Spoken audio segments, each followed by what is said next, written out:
أعوذ بالله من الشيطان الرجيم بسم الله الرحمن الرحيم ولقد يسرنا القرآن للذكر فهل من مدكر শব্দে শব্দে কোরআন বুঝি ধারাবাহিক আয়োজনে আপনাদের সকলকে আন্তরিক শুভেচ্ছা জানাচ্ছি।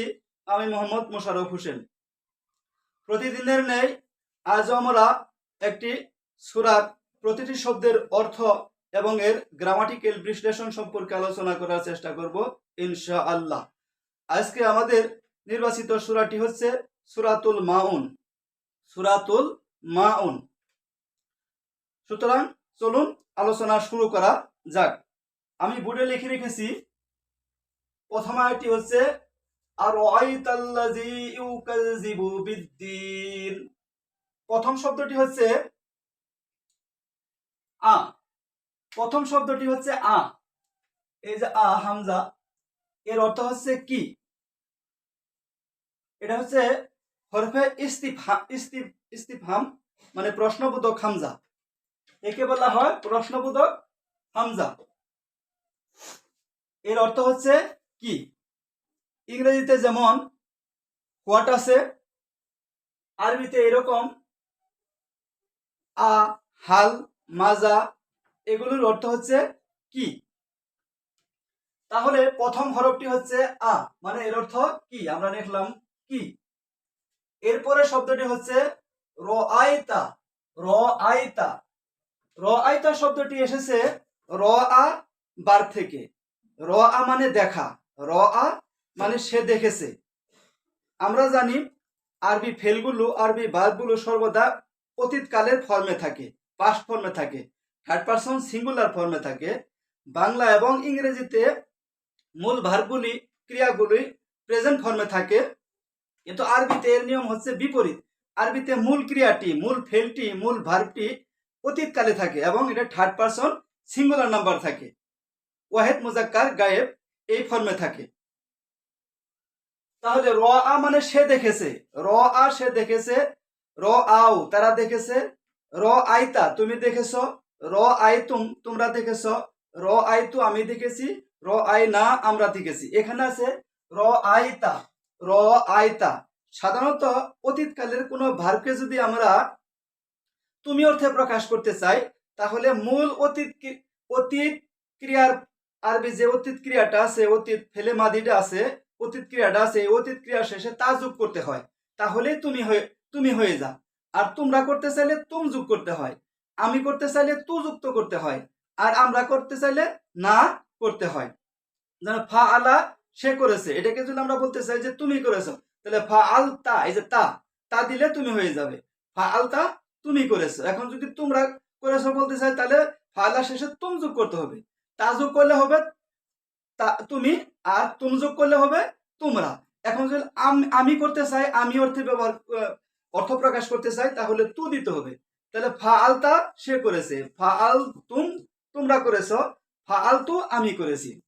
এখন যদি আমরা অর্থ করতে চাই, তাহলে ওর সাথে নুন আলি জবর না একালিফ টান হবে, ফা আল না আমরা করেছি। এখানে আছে তাহলে রাআ সে দেখেছে, রাআইতা তুমি দেখেছো।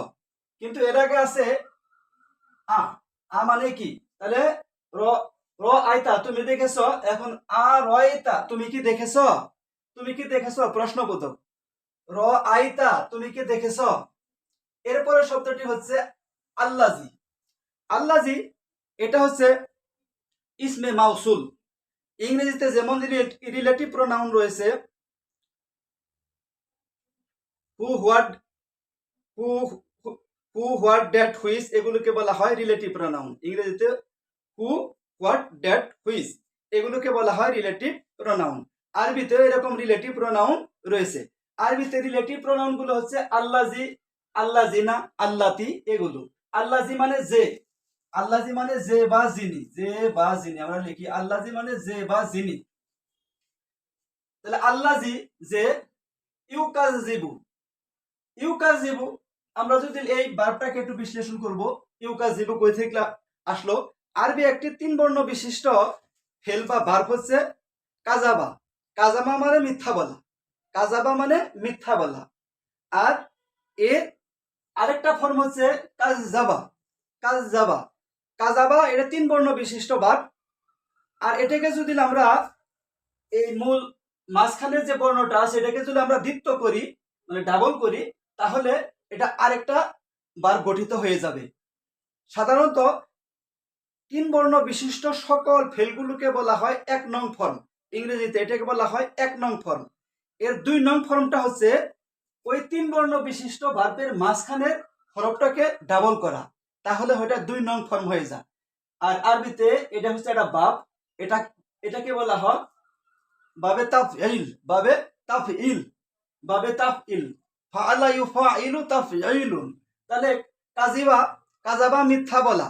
আর এটাকে যদি আমরা ফর্ম 2 করি, 2 নং রূপ করি, বাবে বাবে তাফঈল করি, তাহলে মাঝখানে এই হরফটাকে ডাবল করতে হবে, দ্বিত্ব করতে হবে। তাহলে কাজাবা সে মিথ্যা বলেছে, আর কাজ্জাবা মানে মিথ্যা মনে করা। কাজাবা মিথ্যা বলা, আর কাজ্জাবা মিথ্যা মনে করা। আর কাজ্জাবা এটা হচ্ছে মাদি ফর্ম, অতীতকাল। এটাকে যদি আমরা বর্তমান ভবিষ্যৎকাল করি, মানে মুদারি করি, তাহলে কাজ্জাবা ইউকাজ্জিবু, কাজ্জাবা ইউকাজ্জিবু। তাহলে কাজ্জাবা সে মিথ্যা মনে করেছে, ইউকাজ্জিবু যে মিথ্যা, সে মিথ্যা মনে করে বা করবে। কাজ্জাবা সে মিথ্যা মনে করেছে, আর ইউকাজ্জিবু সে মিথ্যা মনে করে বা করবে। এখানে আছে ইউকাজ্জিবু, আল্লাজি যে ইউকাজ্জিবু মিথ্যা মনে করে, বিদ্দিন, বিদ্দিন শব্দটাকে যদি আমরা বিশ্লেষণ করি, এখানে দুটি শব্দ আছে, এটা হচ্ছে বি, একটা হচ্ছে বি, আর এটা হচ্ছে দিন। বি এবং দিন, দিন। বি মানে আমরা জানি বি এটা হরফে জাত। ইংরেজিতে যেমন প্রিপোজিশন আছে ইন, এট, টু, এগুলো ইংরেজি প্রিপোজিশন। আরবিতেও এরকম প্রিপোজিশন আছে। আরবিতে এই প্রিপোজিশনকে বলা হয় হরফে জার। এরকম 17টি হরফে জার আছে। তার মধ্যে একটি সবচেয়ে বেশি ব্যবহৃত এবং গুরুত্বপূর্ণ একটা হরফে জার হচ্ছে বি। বি মানে সাথে, দ্বারা, দিয়ে, কর্তৃক, মাধ্যমে, নিকট, প্রতি, এ ধরনের অর্থ প্রকাশ করে। এখানে হচ্ছে বিদ্দিন, বি, বি মানে দ্বারা, দিয়ে, বা এটাকে কে অর্থ প্রকাশ করে, কে, কে। তারপরে দিন, দিন শব্দের দুটি অর্থ আছে, একটা হচ্ছে বিচার দিবস, আর একটা হচ্ছে জীবন ব্যবস্থা। ইন্না দিনা ইনদাল্লাহিল ইসলাম, সূরা আল ইমরানের 19 নম্বর আয়াতের মধ্যে আছে ইন্না দিনা ইনদাল্লাহিল ইসলাম, নিশ্চয় আল্লাহর কাছে একমাত্র জীবন ব্যবস্থা হচ্ছে ইসলাম। এখানে দিন শব্দটি জীবন ব্যবস্থা অর্থে ব্যবহৃত হয়েছে। কিন্তু এখানে যে দিন, এই দিনটা হচ্ছে, এটা হচ্ছে বিচার দিবস। আমরা লিখি বিচার, বিচার দিবস, বিচার দিবস। তাহলে বিদ্দিন মানে বিচার দিবসকে, বিদ্দিন মানে বিচার দিবসকে। তাহলে পুরো আয়াতটা যদি আমরা এখন আবার বিশ্লেষণ করি, আ রয়িতা, আ রয়িতা, তুমি কি দেখেছো, আল্লাজি, আল্লাজি, আল্লাজি যিনি বা যাকে, ইউকাজিবু অস্বীকার করে বা মিথ্যা মনে করে, বিদ্দিন বিচার দিবসকে, মানে কিয়ামত দিবসকে। আর রয়িতা তুমি কি দেখেছো, আল্লাজি যিনি বা যাকে, ওই ব্যক্তিকে, ইউকাজিবু যে মিথ্যা মনে করে, বিদ্দিন বিচার দিবসকে। এটা হচ্ছে প্রথম আয়াত। এখন দ্বিতীয় আয়াতটি হচ্ছে ফাযালিকা, ফাযালিকাল্লাযী ইয়াদউল ইয়াতীম। এটা যদি আমাদের 2 নম্বর আয়াত, ফা, প্রথম শব্দটি হচ্ছে ফাযালিকা, ফাযালিকা, ফাযালিকা। এখানে দুটি শব্দ রয়েছে, একটা হচ্ছে ফা, এটা হচ্ছে জালিকা। ফা হচ্ছে একটি, এটা হচ্ছে আমাদের একটা কোঅর্ডিনেটিং কনজাংশন। ইংরেজিতে যেমন কনজাংশন আছে, আরবিতেও এরকম কনজাংশন আছে। আরবিতে কনজাংশনকে বলা হয় হরফে আতফ, হরফে আতফ। এরকম অনেকগুলো কনজাংশন আছে, হরফে আতফ আছে। তার মধ্যে একটি হরফে আতফ বা কনজাংশন হচ্ছে ফা। ফা মানে সুতরাং, তখন, অতঃপর, এই জাতীয় অর্থ প্রকাশ করে। ফা মানে সুতরাং, তখন, অতঃপর, এই জাতীয় অর্থগুলো ফা প্রকাশ করে। এটা কোরআনে খুব বেশি ব্যবহৃত হয়েছে, অনেক ক্ষেত্রেই ব্যবহৃত হয়েছে। ফা সুতরাং, তাহলে ফা অর্থ আমরা জানলাম সুতরাং। এরপরে শব্দটি হচ্ছে জালিকা, জালিকা। এই শব্দটি হচ্ছে ইসমে, ইসমুল ইশারা, ইসমুল ইশারা। ইসমুল ইশারা বলতে আমরা কি বুঝি, যে শব্দগুলো দূরের এবং কাছের জিনিসকে ইঙ্গিত করে, নির্দেশ করে, এটি, ওইটি, এগুলো, ওইগুলো, এই যে শব্দগুলো, এই শব্দগুলোকে বলা হয় ইংরেজিতে ডেমনস্ট্রেটিভ প্রোনাউন, আর আরবিতে বলা হয় ইসমুল ইশারা, বাংলাতে বলা হয় নির্দেশ সূচক শব্দ বা ইঙ্গিতবাচক শব্দ। এটাকে নির্দেশ করে এভাবে, কাছের জিনিসকে এভাবে বলে দেয় এই এটি, আর দূরের জিনিসকে বলে দেয় ওইটি, এইভাবে। হ্যাঁ, সুতরাং জালিকা ওই, ওইটি বা ওই, আল্লাজি যিনি, আল্লাজি আমরা আগে জেনেছি যে আল্লাজি, আল্লাজি মানে যিনি। হ্যাঁ, সুতরাং জালিকা ওই, আল্লাজি যিনি, যিনি ইয়াদু, ইয়াদু, আমরা ইয়াদু শব্দটা যদি একটু বিশ্লেষণ করি, আরবি একটি ভার্ব হচ্ছে দা আ, দা আ, দা আ। আমরা একটু লিখে দেখাই, দা আ, দা আ, ধাক্কা দিতে হবে, দা আ। দা আ মানে তাড়িয়ে দেওয়া, গলা ধাক্কা দিয়ে বের করে দেওয়া। দা আ মানে তাড়িয়ে দেওয়া বা গলা ধাক্কা দিয়ে বের করে দেওয়া। এর মুদারি ফর্ম হচ্ছে ইয়া, ইয়া দু উ, দা আ ইয়া দু উ। তাহলে দা আ, এখানে আছে আমাদের ইয়া দু উ, দা আ এটা হচ্ছে মাদি ফর্ম, এটা হচ্ছে পাস্ট টেন্স অতীতকাল। এর মুদারি ফর্ম হচ্ছে ইয়া দু উ, দা আ ইয়া দু উ। তাহলে দা আ মানে তাড়িয়ে দেওয়া, গলা ধাক্কা দিয়ে বের করে দেওয়া। তাহলে ইয়া দু উ, এখানে আছে ইয়া দু উ, দা আ এটা মাদি অতীতকাল। এর মুদারি ফর্ম হচ্ছে বা বর্তমান ভবিষ্যৎকাল হচ্ছে ইয়া দু উ। তাহলে ইয়া দু উ মানে তাড়িয়ে দেয়, গলা ধাক্কা দিয়ে বের করে দেয়। তাহলে সুতরাং জালিকা ওই, আল্লাজি যে, ইয়া দু উ তাড়িয়ে দেয় বা গলা ধাক্কা দিয়ে বের করে দেয়, আল মিসকিন, সরি আল ইয়াতিম, আল ইয়াতিম, আল ইয়াতিম। এখানে এই যে ইয়াতিম শব্দটা হচ্ছে, মূল শব্দটা হচ্ছে ইয়াতিমুন, ইয়াতিমুন, ইয়াতিমুন। কিন্তু এখানে আমরা দেখতেছি এর পূর্বে আলিফ লাম ব্যবহৃত হয়েছে। সাধারণত নির্দিষ্টতা এবং অনির্দিষ্টতার ভিত্তিতে আরবিতে সমস্ত ইসিম বা নাউনকে দুই শ্রেণীতে ভাগ করা যায়, দুই ভাবে ভাগ করা যায়। একটা হচ্ছে নির্দিষ্ট শব্দ, আর একটা হচ্ছে অনির্দিষ্ট শব্দ। নির্দিষ্ট শব্দকে আরবিতে বলা হয় মাআরিফা, আর অনির্দিষ্ট শব্দকে আরবিতে বলা হয় নাকেরা। মানে ডেফিনিট আর্টিকেল, এটা হচ্ছে ইংরেজিতে যেমন আর্টিকেল দুই প্রকার, নির্দিষ্ট আর অনির্দিষ্ট। নির্দিষ্ট আর্টিকেলকে বলা হয় আমরা জানি ডেফিনিট আর্টিকেল, আর অনির্দিষ্ট আর্টিকেলকে বলা হয়, অনির্দিষ্ট আর্টিকেলকে বলা হয় ইনডেফিনিট আর্টিকেল। আর আরবিতেও এরকম আর্টিকেল দুই প্রকার, এটা হলো মারেফা নির্দিষ্ট আর্টিকেল, আর এটা হচ্ছে নাকেরা অনির্দিষ্ট আর্টিকেল। সাধারণত কোন অনির্দিষ্ট শব্দের পূর্বে আলিফ লাম ব্যবহৃত হলে শব্দটা মারেফা বা নির্দিষ্ট হয়ে যায়। আর আলিফ লাম ব্যবহৃত হলে শব্দের শেষে যে দুটি পেশ থাকে, দুটি পেশ একটা ওমিট হয়ে একটা পেশ হয়ে যায়। তাহলে ইয়াতিমুন হয়ে গেছে আল ইয়াতিমু, কিন্তু এখানে আমরা দেখছি আল ইয়াতিমি, আল ইয়াতিমা আছে। কিসের জন্য? এই যে দেখেন, এই যে ইয়াদু, ইয়াদু এটা হচ্ছে একটা ভার্ব, এটা ফেল। আর ফেলের পরে যদি কোনো নাউন আসে তাহলে সেটা মাফউল হয়ে যায়, মানে অবজেক্ট হয়ে যায়। বাংলাতে এবং ইংরেজিতে যেমন অবজেক্ট আছে, আরবিতেও এরকম অবজেক্ট আছে। আরবিতে অবজেক্টকে বলা হয় মাফউল বা মাফউলুন বিহি, মাফউল। আর মাফউল সর্বদাই জবরযুক্ত হয়। আরবি অবজেক্ট মাফউল এটা সর্বদাই জবরযুক্ত হয়। এই যেখানেও জবরযুক্ত হয়েছে, আল ইয়াতিমা, আল ইয়াতিমু না হয়ে আল ইয়াতিমা হয়েছে, কারণ এটা হচ্ছে যে ইয়াদু, এই ফেলের এটা হচ্ছে মাফউল বা অবজেক্ট। তাহলে এই আয়াতের অর্থ আমরা কি বললাম? ফাজালিকা, সুতরাং বা জালিকা ওই, আল্লাজি যিনি, ইয়াদু তাড়িয়ে দেয়, আল ইয়াতিমা এতিমকে। এতিম মানে অনাথ, পিতৃহীন, যার পিতা নেই, একে বলা হয় ইয়াতিম। এতিম শব্দটা বাংলায় খুব ব্যবহৃত হয়, এতিম হিসেবেও আমরা জানি। তাহলে এই আয়াতের অর্থ কি জানলাম? ফাজালিকা, সুতরাং ওই আল্লাজি, আল্লাজি যে, ইয়াদু তাড়িয়ে দেয়, গলা ধাক্কে দিয়ে বের করে দেয়, আল ইয়াতিমা এতিমকে। এরপরের আয়াতটি হচ্ছে ওয়ালা ইয়াহুদ্দু আলা তুআমিল মিসকিন।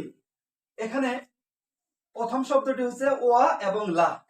ওয়া মানে এবং, ওয়া মানে এবং, এটা একটা হরফে আত, কনজাংশন। আমি আগেই বলেছি ইংরেজিতে যেমন কনজাংশন আছে, আরবিতে এরকম কনজাংশন আছে। আরবিতে কনজাংশনকে বলা হয় হরফে আত। এ ওয়া হচ্ছে একটি হরফে আত, মানে কনজাংশন। এর অর্থ হচ্ছে এবং, এর অর্থ এবং। আমরা যদি লিখি এবং, ওয়া মানে এবং। এরপরে শব্দটি হচ্ছে লা। লা একালে প্রাণ হবে, লা, লাম আলিফ, লা। আরবিতে দুই ধরনের লা আছে, একটা হচ্ছে শুধু লাম, লাম জবর লা, লা। এই লা অর্থ হচ্ছে অবশ্যই। এই যে আমি লিখে দেখাই, এই লা, এই লা মানে অবশ্যই, এই লা মানে অবশ্যই। আর লা মানে জবর লা, এই লা মানে না, এই লা মানে না, আর এই লা মানে অবশ্যই, অবশ্যই, অবশ্যই। তাহলে এখানে লাম আলিফ জবর লা আছে, এই লা মানে না, এখানে এক আলিফ টান দিতে হবে, তা না অর্থ চেঞ্জ হয়ে যাবে। যদি আমরা শুধু লামে টান না দেই তাহলে লা ইয়া হুদ্দু, অবশ্যই, অবশ্যই অর্থ হয়ে যাবে। আর যদি লা এক আলিফ টান দিয়ে লাম আলিফ জবর লা এর ব্যবহার করি তাহলে না, তাহলে অলা ইয়া এবং না, ইয়া হুদ্দু, ইয়া হুদ্দু। ইয়া হুদ্দু শব্দটাকে যদি আমরা একটু বিশ্লেষণ করি, আরবি একটি ভার্ব হচ্ছে হাদ্দ। হাদ্দ, হাদ্দ মানে উৎসাহিত করা, হাদ্দ মানে উৎসাহিত করা, অনুপ্রাণিত করা। ইংরেজি যেমন এনকারেজ আছে, এনকারেজ উৎসাহিত করা, তেমনি ইন্সপায়ার, এনকারেজ উৎসাহিত করা। ইংরেজিতেও এরকম এই হাদ্দা ইয়া হুদ্দু, হাদ্দা মানে উৎসাহিত করা। আর এর মুদারি ফর্ম হচ্ছে, হাদ্দা হচ্ছে পাস্ট টেন্স মানে মাদি অতীতকাল, এর মুদারি বর্তমান ভবিষ্যৎকাল হচ্ছে ইয়া হুদ্দু, হাদ্দা ইয়া হুদ্দু। এটা ভাবে নাসারা ইয়ানসুরু, এই ভাবে আছে হাদ্দা ইয়া হুদ্দু, ভাবে নাসারা ইয়ানসুরু, ইয়া হুদ্দু। তাহলে হাদ্দা উৎসাহিত করা, ইয়া হাদ্দা সে উৎসাহিত করেছে, আর ইয়া হুদ্দু সে উৎসাহিত করে বা করবে। তাহলে ওয়া এবং লা না, ইয়া হুদ্দু উৎসাহিত করে না, ওয়ালা ইয়া হুদ্দু এবং সে উৎসাহিত করে না। তাহলে এইটুকুর অর্থ আমরা কি পেলাম, ওয়ালা এবং না ইয়া হুদ্দু সে উৎসাহিত করে না। এরপরে শব্দটি হচ্ছে আলা। আলা মানে উপর, আলা মানে উপর বা ব্যাপারে। এখানে ব্যাপারে অর্থে ব্যবহৃত হয়েছে, আমরা লিখি ব্যাপারে, ব্যাপারে, সম্পর্কে। আলার আলা একটি অর্থ হচ্ছে উপরে, আর এটা হচ্ছে ব্যাপারে, বিষয়ে, এই অর্থ আসে বিরুদ্ধে, সম্পর্কে, এই ধরনের অর্থ প্রকাশ করে। তাহলে আলা এখানে হচ্ছে ব্যাপারে, ব্যাপারে আমরা দেখলাম ব্যাপারে। তাহলে আলা ব্যাপারে, আলা হচ্ছে একটি, এটা হচ্ছে একটা প্রিপজিশন। আমি আগেই বলেছি ইংরেজিতে যেমন প্রিপজিশন আছে, আরবিতে এরকম প্রিপজিশন আছে। আরবিতে প্রিপজিশনকে বলা হয় হরফে জার, আরবিতে প্রিপজিশনকে বলা হয় হরফে জার। আরবিতে যে 17টি প্রিপজিশন আছে, হরফে জার আছে, তার একটি মধ্যে হচ্ছে আলা। আলা মানে উপরে, এখানে ব্যাপারে অর্থে ব্যবহৃত হয়েছে, ব্যাপারে বা সম্পর্কে। তারপরে শব্দটি হচ্ছে তো আমি, তো আমি, তো আমি শব্দটা যদি আমরা একটু আগে বিশ্লেষণ করি, তো আমি শব্দটা কই থেকে আসলো? তো আমি শব্দটা এসেছে তো ইমা থেকে, তো ইমা, তো ইমা মানে খাওয়া, তো ইমা মানে খাওয়া, এটা হচ্ছে ভার্ব ফেল। আর এর একটি নাউন হচ্ছে তো আমুন, তো আমুন মানে খাবার, খাদ্য, তো আমুন, তো আমুন। কিন্তু এখানে আমরা দেখতেছি, তাহলে আমরা লিখবো খাদ্য, খাদ্য বা খাবার। কিন্তু এখানে দেখতেছি তো আমি হয়েছে, তো আমুন না হয়ে তো আমি হয়েছে, কারণ এই যেটাকে ওর পূর্বে হরফে জার আলা আছে। সাধারণত কোন শব্দের পূর্বে যদি লাগে, যদি হরফে জার ব্যবহৃত হয়, তাহলে ওই শব্দের শেষে জের চলে আসে, কারণ এটা হরফে জারের বৈশিষ্ট্য। হরফে জার যদি কোন শব্দের পূর্বে আসে, তাহলে ওই শব্দের শেষে জের চলে আসে। তাহলে তো আমি, তো আমি। কিন্তু এখানে তো আমুন না হয়ে তো আমি হয়েছে, কিসের জন্য? এটা হচ্ছে আরবি আরেকটা আরেকটা নিয়ম, এটাকে বলা হয় মুদাফ মুদাফ ইলাই, মুদাফ মুদাফ ইলাই। মুদাফ মুদাফ ইলাই কাকে বলে এই সম্পর্কে ইউটিউবে আমার একটা ক্লাস আছে, আপনারা যারা ইচ্ছুক দেখে নিতে পারেন। সেখানে আমি মুদাফ মুদাফ ইলাই কাকে বলে বিস্তারিত খুব সহজভাবে প্র্যাকটিক্যাল এক্সাম্পলের মাধ্যমে সেটা আমি বুঝিয়ে দিয়েছি। এরপর আমি সংক্ষিপ্তভাবে বলি, মুদাফ এবং মুদাফ ইলাই হচ্ছে দুটি ইসিম বা নাউন যদি বসে পাশাপাশি থাকে। মুদাফ মুদাফ ইলাই সহজভাবে মনে রাখবেন, দুটি নাউন, দুটি ইসিম। মুদাফ মুদাফ ইলাই মানে দুটি নাউন, প্রথম নাউন যোগ দ্বিতীয় নাউন, পাশাপাশি দুটি নাউন, প্রথম ইসিম যোগ দ্বিতীয় ইসিম, দুটি নাউন দুটি ইসিম পাশাপাশি বসবো, বসে একটার শেষে অন্তঃস্তর বা এর থাকবো, ষষ্ঠী বিভক্তি অন্তঃস্তর বা এর থাকবে, আরেক ওর আগেরটির পূর্বে র বা এর থাকবে না। এক্ষেত্রে যে শব্দটির শেষে অন্তঃস্তর এর থাকে, ওই শব্দটিকে বলা হয় মুদাফ ইলাই, মানে র বা এর যুক্ত শব্দটি। আর যে শব্দটি র বা এর মুক্ত, মানে যেটার শেষে র বা এর যুক্ত থাকে না, ওই ইসিমটিকে বলা হবে মুদাফ। তাহলে দুটি ইসিম বা দুটি নাউন একসাথে বসবে, যেটা শেষে অন্তঃস্তর বা এর থাকবে ওটাকে বলা হয় মুদাফ ইলাই, আর যেটার শেষে অন্তঃস্তর বা এর থাকে না ওটাকে বলা হয় মুদাফ। যেমন আল্লাহর ঘর, আল্লাহর গড়, এখানে আল্লাহর এর সাথে র আছে কিন্তু গড়ের সাথে নাই। আবার আল্লাহর বান্দা, আল্লাহর বান্দা, এই যে বান্দার শেষে অন্তস্থ র বা এর নাই কিন্তু আল্লাহর শেষে আছে। জায়েদের কলম, এই যে জায়েদের এর শেষে এর আছে, আবার কলমের সাথে নাই, জায়েদের কলম। তাহলে জায়েদের হইতাছে মুদাফ ইলাই আর কলম হইতাছে মুদাফ। সাধারণত মুদাফ সর্বদাই তান তানবিন মুক্ত, তানবিন মুক্ত হয় সর্বদাই। মুদাফের বৈশিষ্ট্য হচ্ছে তানবিন সর্বদা তানবিন মুক্ত হবে, মানে দুই জবর দুই জের দুই পেশ হবে না, এবং এটা আলিফ লাম মুক্ত হবে। এর পূর্বে কখনো আলিফ লাম ব্যবহৃত হবে না। আর মুদাফ ইলাই সর্বদা জের যুক্ত হবে, মুদাফ ইলাই সর্বদা জের যুক্ত হবে, এটা আলিফ লাম যুক্ত হতে পারে। এই যে এখানে তো আমিল মিসকিনি মানে মিসকিনদের খাবার, মিসকিনদের, এই যে দের মিসকিনদের এর সাথে মিসকিনদের আছে, কিন্তু এখানে মিসকিনের মিসকিনের মিসকিনের খাবার, তো আমিল মিসকিন মানে মিসকিনের খাবার। এই যে লক্ষ্য করুন, এই যে তো আমি এটা হয়তো তো আমু, তো আমু না হয়ে কি হয়েছে, যে আলা থাকার কারণে তো আমি হয়ে গেল, এটা হলফে জার, এই জন্য তো আমি আছে আমরা বুঝতে পারলাম। এখানে তার মিন হলো না কারণ এটা মুদাফ। এরপরে দেখেন আল মিসকিন, আল মিসকিন এই যে এটা মুদাফ কিরাই হয়েছে, এর কারণে এর সাথে জের আছে। কারণ মিসকিন মিসকিনের, মিসকিনের খাবার, মিসকিনের, যে মিসকিনের শেষে কি আছে, এটা যদি বাংলা করি তাহলে কি হবে, মিসকিনের, মিসকিন আমরা লিখে দেখাই, মিস কি মিসকিনের, মিসকিনের খাদ্য সংক্ষিপ্ত ভাবে লিখি, মিসকিনের খাদ্য। এই যে খাদ্য, এই খাদ্যটা এটাও একটি নাউন, আবার মিসকিনের এটাও এটা একটি নাউন, দুইটা নাউন পাশাপাশি বলছে। এই যে খাদ্যর সাথে অন্তঃস্থ বা এর নাই, তাই এটা হচ্ছে মুদাফ, এটা হচ্ছে মুদাফ, এটা হচ্ছে মুদাফ। আমরা লিখে দেখাই মুদাফ, এটা হলো মুদাফ, কারণ এটার সাথে অন্তঃস্থ বা এর নাই। আবার যে মিসকিনের এর সাথে রযুক আছে, যে মিসকিন যুগ এর আছে মিসকিনের, তাই এটা হচ্ছে মুদাফ ইলাই। তাহলে মুদাফ সর্বদাই তানবিন মুক্ত এবং আলিফ লাম মুক্ত হবে। মুদাফের পূর্বে কখনো আলিফ লাম ব্যবহৃত হবে না এবং এর শেষে তানবিনও হবে না। তাহলে তো আমু না হয় কি, তো আমি কি না গেছে, এর আগে হরফে জার আছে। আবার আল মিসকিন, এই যে এটা মুদাফ ইলাই সর্বদা কি হবে, জের যুক্ত হবে। এটা যেহেতু আলিফ লাম যুক্ত হয়েছে এই জন্য একটা জের এসেছে। তাহলে তো আমিল মিসকিন মানে মিসকিনের খাদ্য বা মিসকিনের খাবার। আচ্ছা, এখন তাহলে আমরা তো আম শব্দটা বুঝতে পারলাম, তো আমি মানে খাদ্য। আর আল মিসকিনি, আল মিসকিনি এটা মুদাফ ইলাই, তাই এটা জের হয়েছে।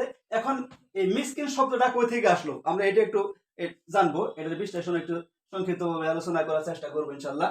তাহলে মিসকিন শব্দটা আছে সাকানা থেকে, সাকানা, সাকানা, সাকানা মানে বসবাস করা, বাস করা, জীবন যাপন করা। সাকানা ইয়াসকুনু বাবে নাসারায়ন শুরু থেকে আসে, সাকানা ইয়াসকুনু, সাকানা মানে বাস করা, বসবাস করা, জীবন যাপন করা। এর একটি নাউন হচ্ছে মিসকিন, মানে যে গরিব ভাবে জীবন যাপন করে, নিঃস্ব ভাবে জীবন যাপন করে, একে বলা হয় মিসকিন, মানে নিঃস্ব, অভাবী। তাহলে আমরা বুঝতে পারলাম মিসকিন শব্দটি আছে সাকানা শব্দ থেকে, সাকানা এটা ভার্ব ফেল, এর অর্থ হচ্ছে বসবাস করা। তাহলে এই পুরো আয়াতের অর্থটা কি দাঁড়ালো, ওয়ালা, ওয়ালা এবং না, ইয়া হুদ্দু সে উৎসাহিত করে না, আলা ব্যাপারে, তো আমিল মিসকিন মিসকিনের খাদ্যের ব্যাপারে, মিসকিনের খাদ্যের ব্যাপারে সে কি করে না, উৎসাহিত করে না।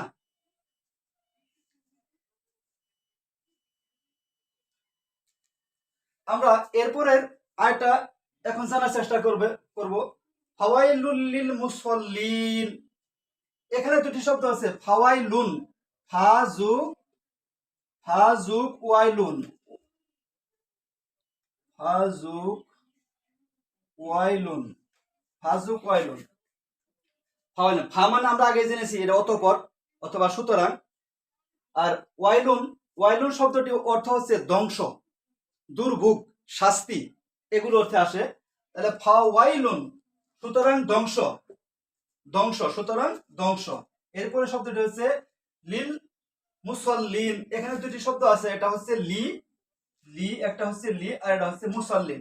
লি মানে জন্য, লি মানে জন্য আমরা লিখি, লি মানে জন্য, এটা আরেকটা হরফে জার, লি আরেকটা হরফে জার, মানে আরবি প্রিপজিশন, এর অর্থ হচ্ছে জন্য।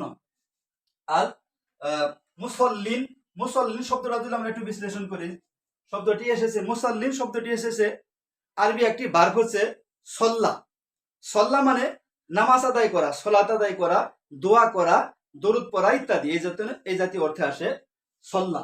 এই সল্লার একটি ফাইল হচ্ছে মুসল্লি, মানে যে সলাত আদায় করে, যে নামাজ পড়ে, একে বলা হয় মুসল্লি। এটা আমাদের বাংলাতে খুব বেশি ব্যবহৃত হয়, খুব প্রচলিত এটা।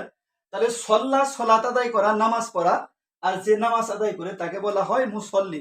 এটাকে আরবিতে বলা হয় ইসমে ইসমে ফাইল। ইসমে ফাইল। ইসমে ফাইল কাকে বলে? ফেল থেকে যে কর্তা গঠিত। ফাইল মানে কর্তা। কর্তা বলতে আমরা কি বুঝি? যে কাজ করে, যে কাজ করে, যে কোনো ভার্বের কাজ করে তাকেই বলা হয়, আর ইংরেজিতে বলা হয়, তাকে বলা হয় সাবজেক্ট বা ডুয়ার।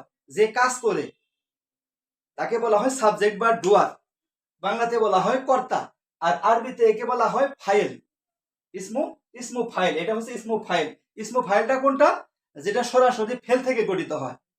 যে ফাইলটা সরাসরি, যে কর্তাটা সরাসরি ফেল থেকে গঠিত হয় তাকে বলা হয় ইসমু ফাইল। ইসমু ফাইল মানে কর্তা বিশেষ্য। বাংলাতে বলা হয় কর্তা বিশেষ্য। যেহেতু এটা সল্লা থেকে আসলো, তাই এটা হচ্ছে ইসমু ফাইল। তাহলে লিল মুসল্লি, কিন্তু এখানে আমরা দেখছি মুসল্লি। মুসল্লি হলে এক বচন, এর বহু বচন হচ্ছে মুসল্লুনা।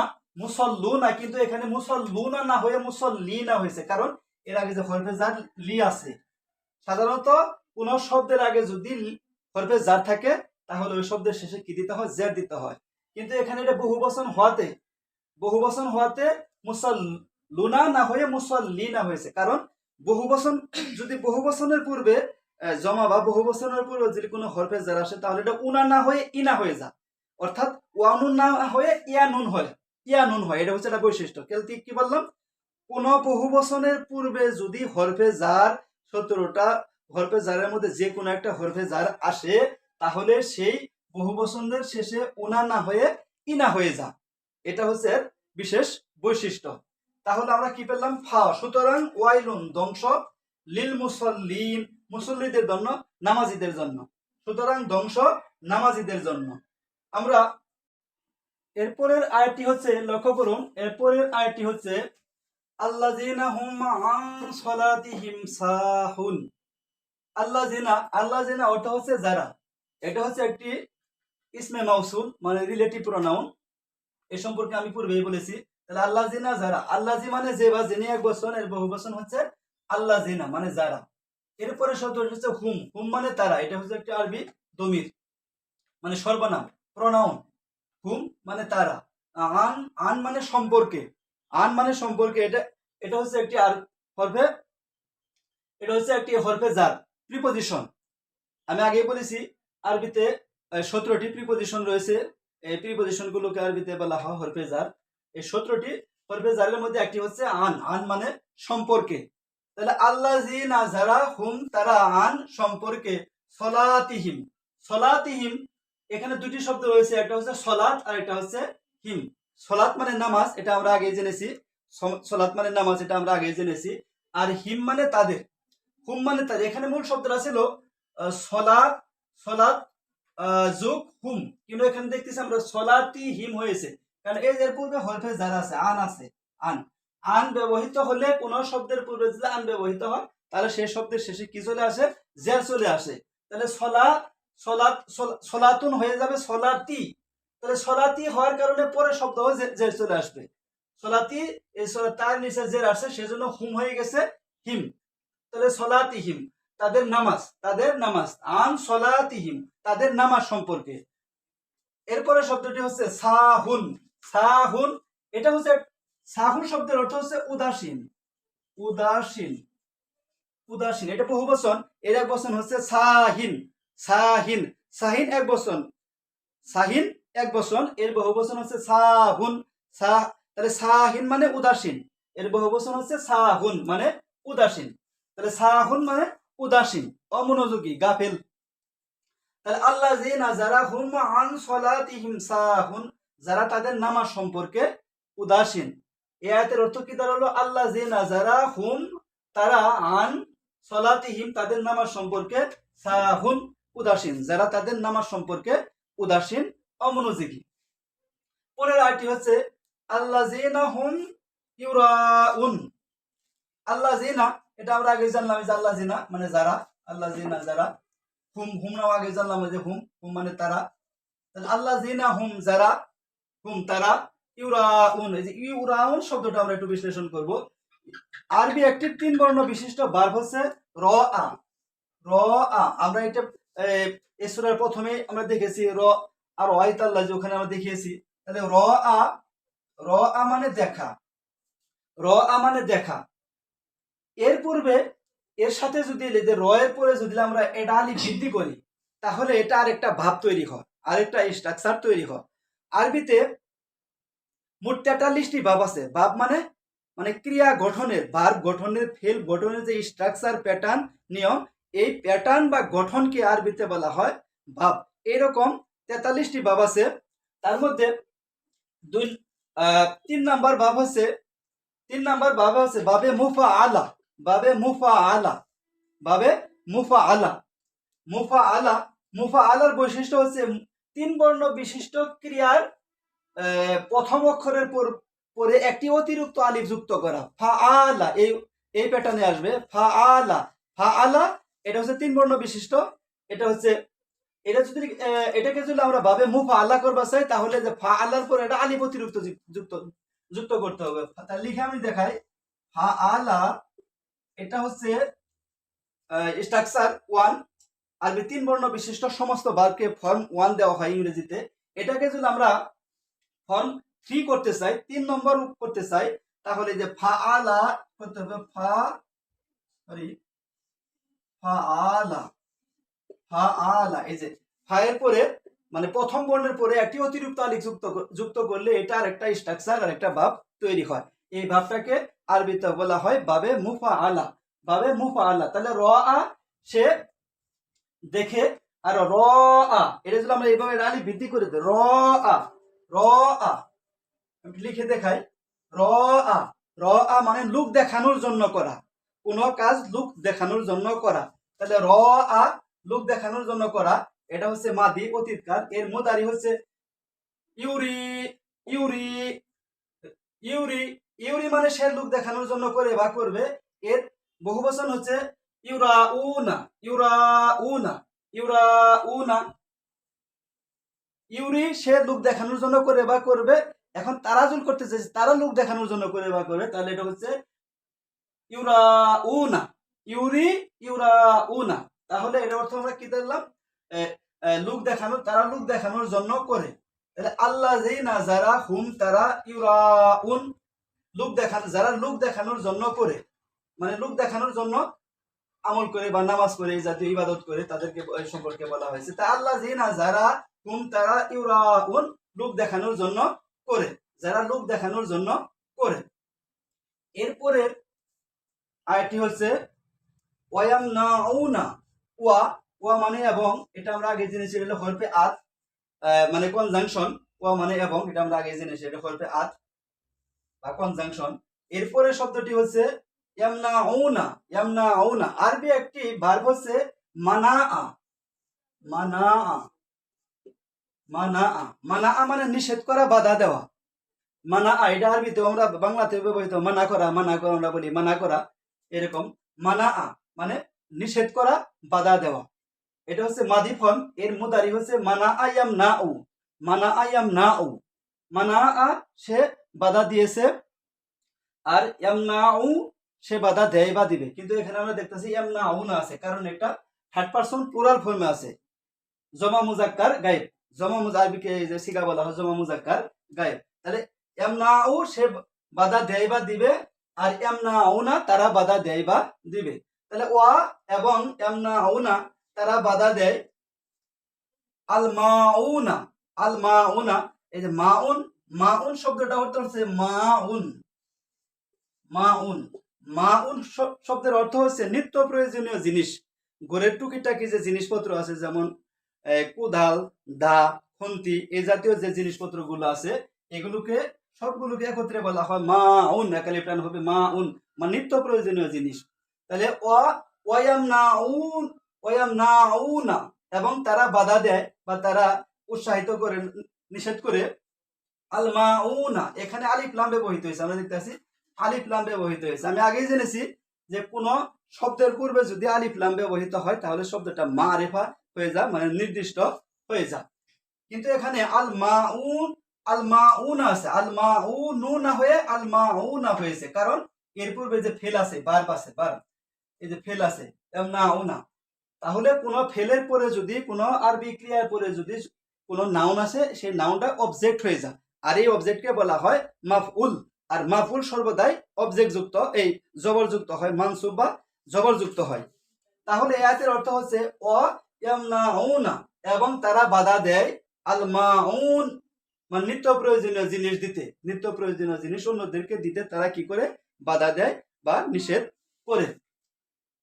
এই ছিল সূরা মাউনের প্রতিটি শব্দের অর্থ এবং এর গ্রামাটিকের বিশ্লেষণ। আশা করি আপনারা বুঝতে পেরেছেন। আজ এই পর্যন্ত, ধন্যবাদ সকলকে। আসসালামু আলাইকুম।